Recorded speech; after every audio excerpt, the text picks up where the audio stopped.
Fidèles téléspectateurs, bonjour, bonsoir. Bienvenue dans Espace littéraire, votre nouveau magazine qui vous amène dans le vaste univers de la littérature. Espace littéraire, c'est deux rubriques. Nous vous proposons d'abord un débat, un entretien autour d'un thème littéraire, bien entendu. Et aujourd'hui, le thème est le rôle de la littérature donc, dans le développement de l'homme. Nous aurons donc un invité qui va donc répondre à nos questions autour de ce thème. Et ensuite, nous allons avoir une seconde phase qui sera réservée à la critique littéraire d'un roman qui s'appelle « Le pouvoir et le fils » de Vumsumna Bayzouma Emmanuel, Grand Prix de l'excellence littéraire du Tchad 2022. Ceci étant donc, nous passons tout de suite au débat littéraire autour du thème « Le rôle de la littérature dans la vie de l'homme ».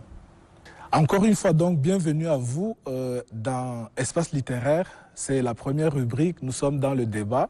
Le thème d'aujourd'hui est donc le rôle de la littérature dans la vie de l'homme. Et pour en parler donc, je reçois un grand homme, Dr Madjirade Yafet. Bonjour messieurs. Bonjour. Voilà, vous êtes linguiste et anthropologue. Vous êtes actuellement le responsable de master au département de linguistique à l'université de N'Djamena. Bienvenue donc à Espace littéraire. Merci. Voilà, donc sans plus attendre, les téléspectateurs sont impatients de savoir ce que c'est donc le rôle de la littérature dans la vie de l'homme. Bien, pour répondre à cette question, il serait intéressant de comprendre ce que c'est que la littérature. La littérature, par définition, on peut définir en trois mots comme étant le monde des livres. Mais pour différencier le domaine purement littéraire des autres œuvres, qui sont les œuvres de géographie, anthropologie et autres, la littérature peut être définie comme étant l'ensemble des œuvres dont l'imagination et la sensibilité de l'auteur joue un rôle prépondérant et offre par la suite au lecteur la vision d'un monde transfiguré par la fiction. Donc, ce qui donne l'âme à la littérature ou l'essence de la littérature, c'est la fiction. Néanmoins, comme pour paraphraser un grand penseur, la littérature est fille de son temps. C'est pourquoi il joue un rôle important dans la vie de l'homme. Tout à fait. Et avec votre permission, docteur, et si nous prenons, par exemple, un petit peu ce qui tourne autour de la littérature, notamment le lecteur d'abord, ensuite l'écrivain, et puis même le citoyen lambda. Oui, la littérature joue un rôle dans la vie du lecteur. Par exemple, quand tu prends la vie de la France, tu ne peux pas être un président de la République française si tu ne parvient pas à maîtriser les immortels français. Donc, la littérature joue un rôle d'abord dans la vie des lecteurs, parce que la lecture d'un bon livre, c'est comme une conversation avec d'autres penseurs qui nous lèguent le meilleur d'eux-mêmes. Donc, ça nous construit, ça nous construit. Et sur ce plan, un bon lecteur des œuvres littéraires est celui-là qui a l'ouverture d'esprit et c'est un humaniste tout court. Il y a actuellement un débat autour de la lecture au Tchad. Oh, il paraît que les Tchadiens ne sont pas de bons lecteurs ou n'aiment pas lire. Vous corroborez cette assertion?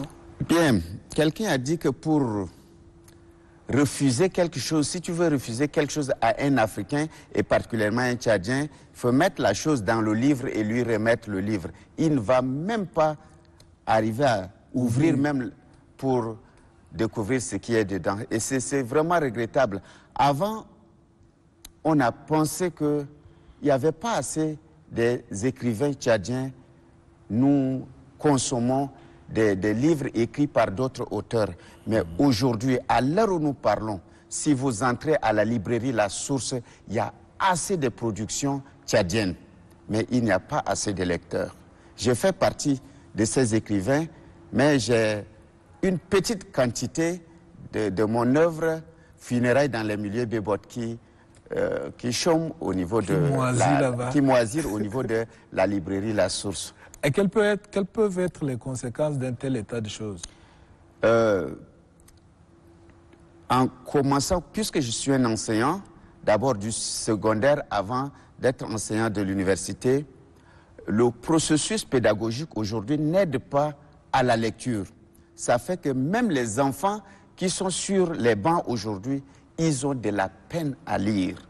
Et là, lorsqu'ils finissent, ils sont dans la vie active, ils se battent pour le quotidien, mais alors qu'on doit lier la plume à la pioche pour que les choses marchent. L'homme est multidimensionnel.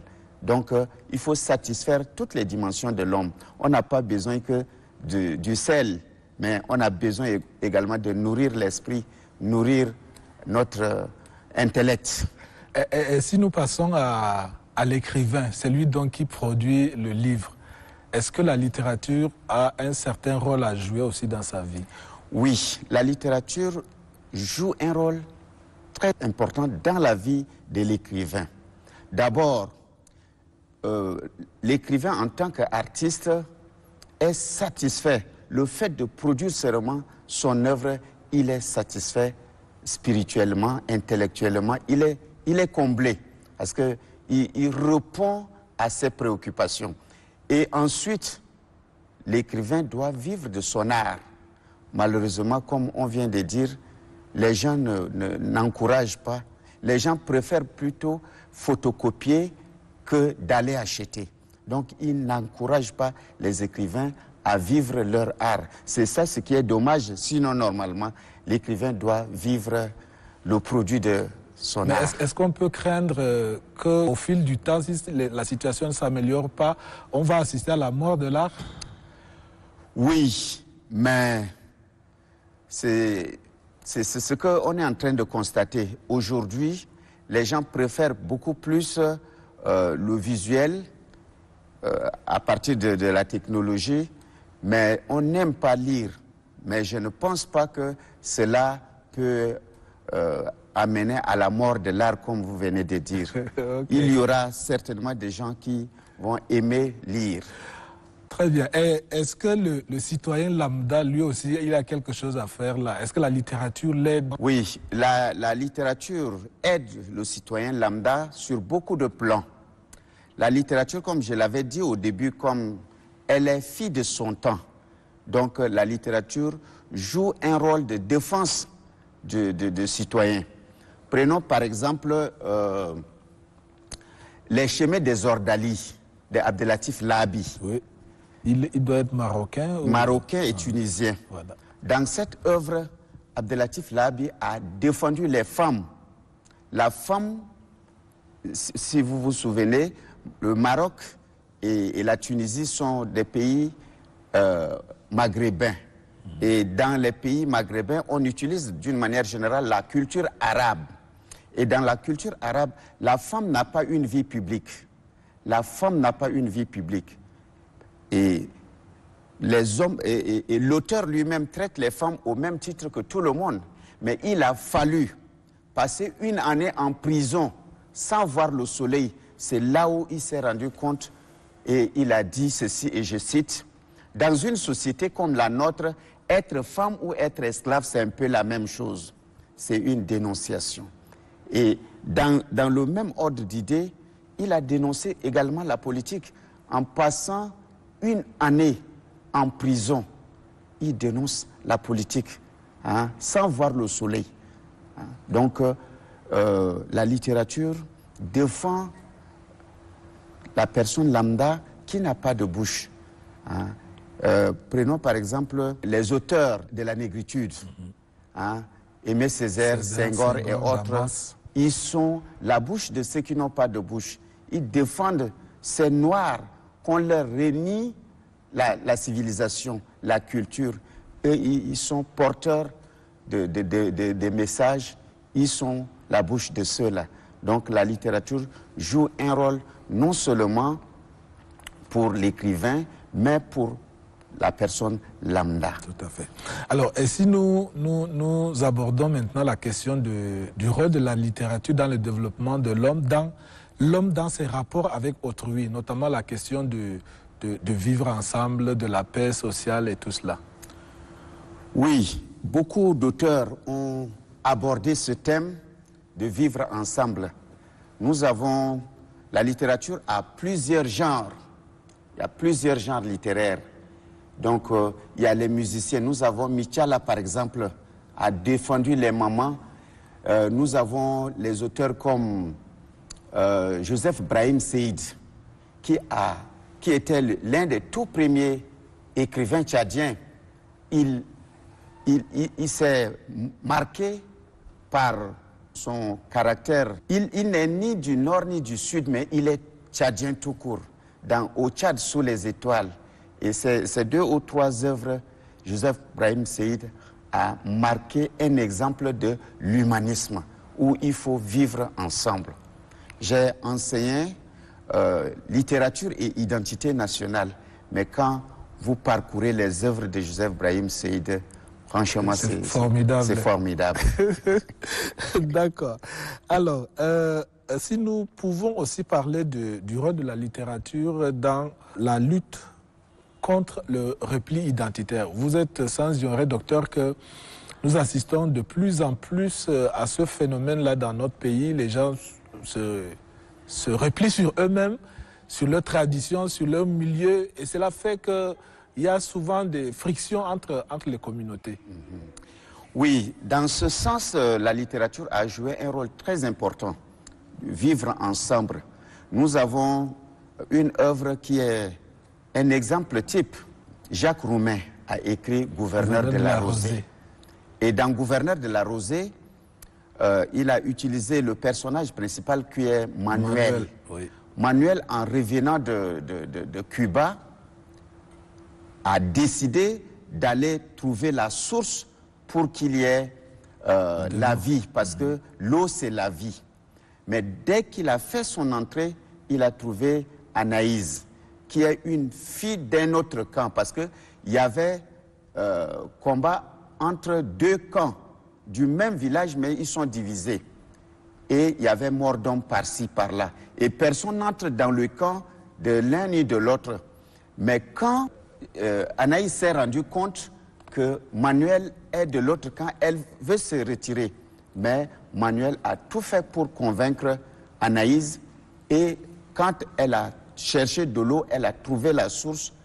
Il a tout fait pour convaincre Anaïs, qui devait passer par les femmes de son camp pour que chaque femme suscite sur les oreilles de son mari. Et c'est dans ce souci qu'elle a réussi à convaincre les hommes dans son camp, et les 2 communautés se sont retrouvées pour discuter. Et effectivement, ils ont trouvé la solution pour vivre ensemble. Malheureusement, à sa sortie, il a été poignardé par Gilles Villain, qui est l'ancien copain de Anaïs. Néanmoins, les gens ont réussi à faire la paix, à travailler ensemble pour amener de l'eau dans le village pour que la vie renaisse. Donc ça, c'est un cas type. Quel bel exemple. Un bel exemple de vivre ensemble et du rôle de la littérature pour jouer un rôle de l'union des 2 communautés divisées. Vraiment. Alors, est-ce que la littérature a aussi un rôle à jouer dans la bonne gouvernance? Oui. Dans la bonne gouvernance, nous avons les auteurs qui se sont engagés à jouer, à écrire pour dénoncer ce qui ne marche pas. Par exemple, en son temps, sous le règne des rois, c'était difficile de dénoncer, mais les auteurs de la littérature ont apporté leur concours. Par exemple, Lamartine a dit, et je cite, « Honte à quiconque chante et rit pendant que Rome brûle s'il n'a pas le cœur et la lyre de Néron. » Fin de citation. C'est dire que pendant que les gens sont en train de mourir et souffrir, mais quelqu'un est content, c'est qu'il est sadique.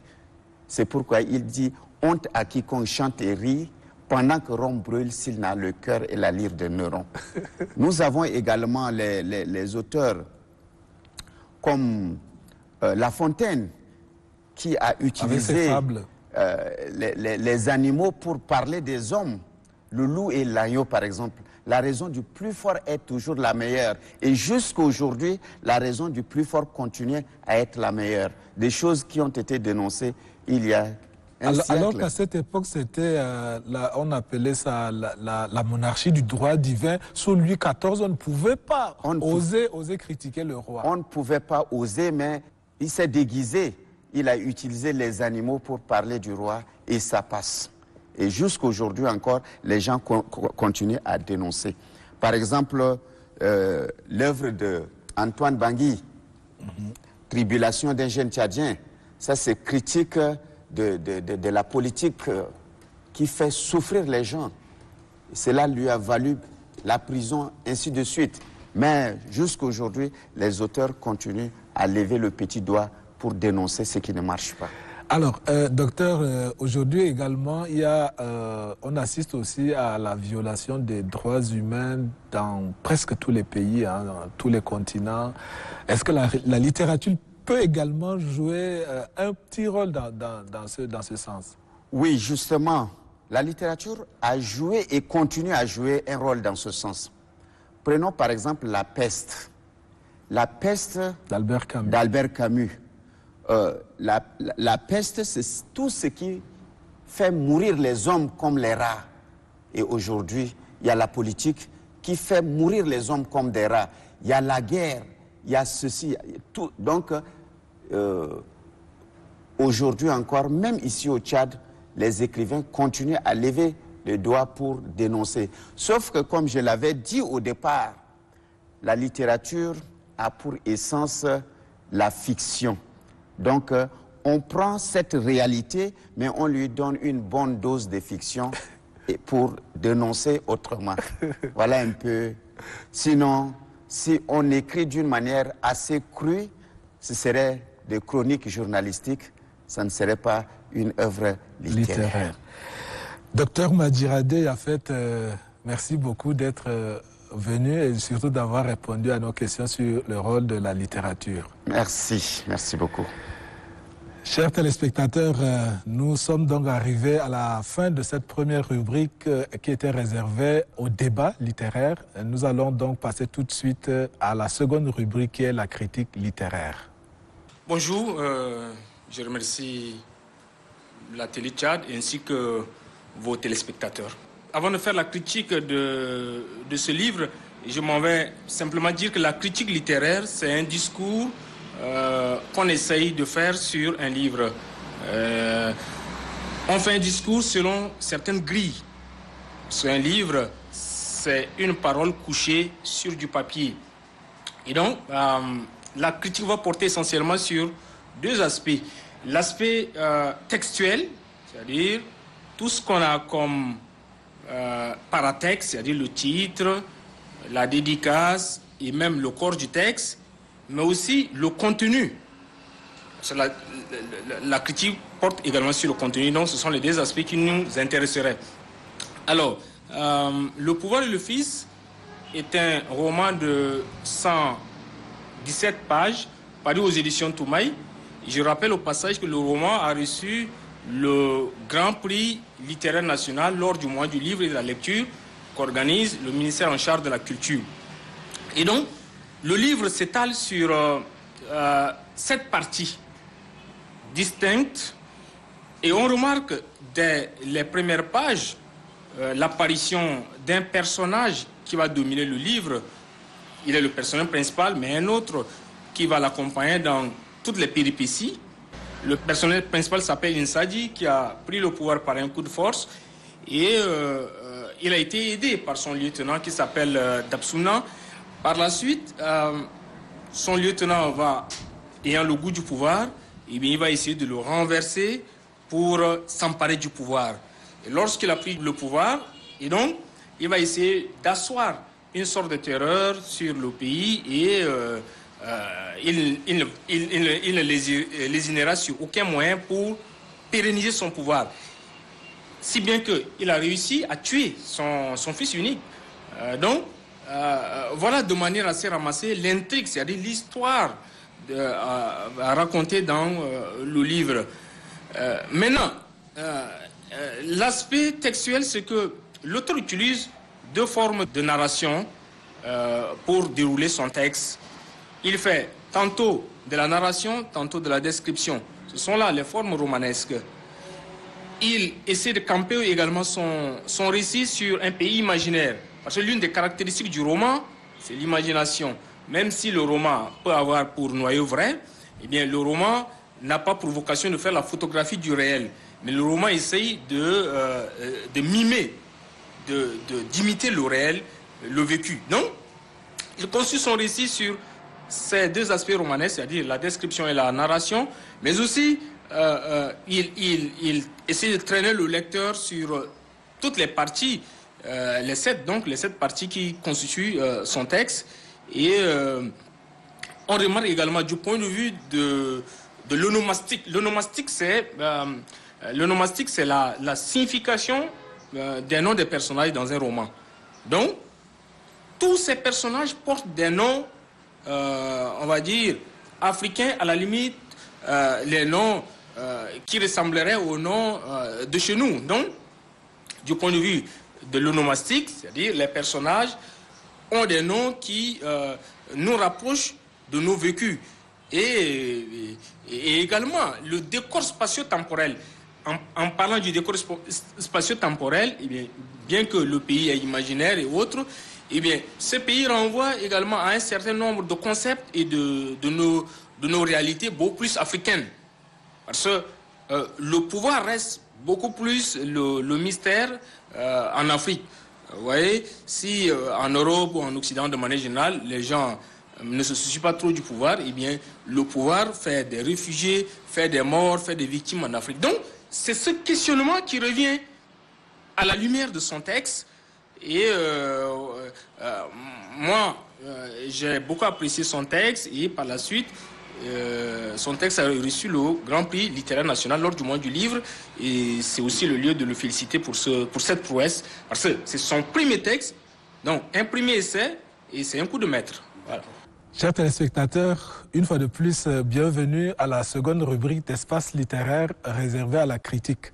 Aujourd'hui, nous donnons la parole à Sostène Bernodji. Il est journaliste, écrivain, président de l'association des écrivains et auteurs tchadiens, promoteur du festival littéraire Le Souffle de l'Harmattan. Donc, je vous invite donc à suivre son commentaire sur le livre intitulé « Le pouvoir et le fils » de Vumsumna Bayzouma Emmanuel, Grand Prix de l'excellence littéraire au Tchad 2022.